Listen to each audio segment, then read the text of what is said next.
So in this video I'm going to demonstrate how to do a self-binding, which is where you fold the back of the quilt over the edges to bind the quilt. The first thing you need to do is you need to trim the batting even with the quilt top. When you're quilting, it's actually best to have a batting that's a little bit bigger than your quilt top because things will shift around no matter which basting method you use. But when it's time to bind this off, we need to get rid of the excess batting first, being very careful not to snip the back of the quilt. We have all our excess batting gone. The next thing we need to do is trim the backing. I usually trim it to 2 inches, which will give me a 1-inch binding. I wouldn't go any smaller than an inch. An inch will give you a 1/2 inch binding. Anything smaller than that is very difficult to sew. You can always go bigger.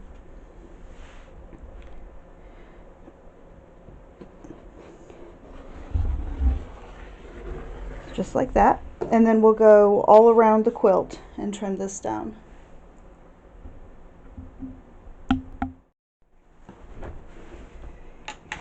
If you don't yet have a rotary cutter or don't care for them, you can always get a regular ruler and go around the quilt with a piece of chalk or a pencil or something and make yourself some marks at 2 inches away from the fabric. And then you'll just get your scissors and cut on the dotted line.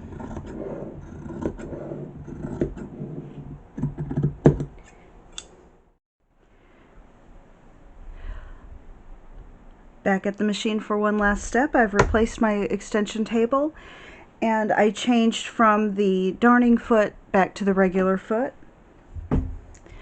Got some of these Wonder Clips. I only use 2. I just move them down. So here's a corner of the quilt. You actually want to start away from the corner. So you take the raw edge and fold it back to the quilt top. Then you fold it again and you put the clip on it. Then we'll go down here and we'll do the same thing. We'll actually start sewing between these.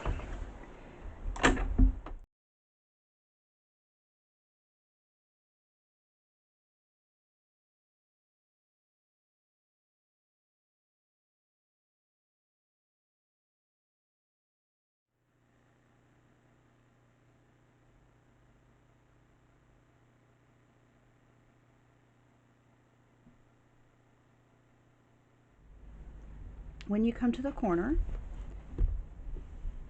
leave it folded like you did. Leave it folded as if this part of the quilt top continues. And then you fold this edge against the quilt top, against the edge of the quilt top. Then you fold this raw edge against the edge of the quilt top. Then you fold that over.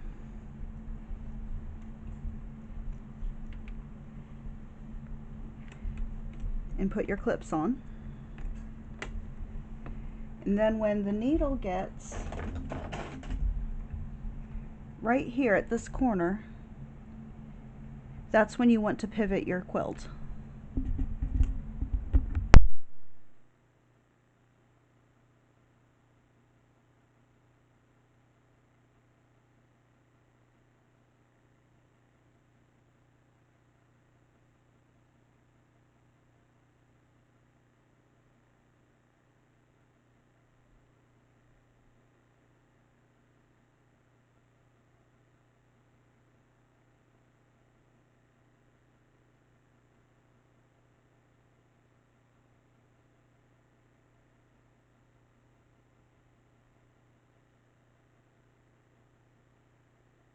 And now everything's encased and things shift. Sometimes the backing tries to get a little bit twisted. You might have a couple tucks in it. I had that problem right here. It got a little twisted. That's okay. That will straighten itself out when you wash it. Everything will relax.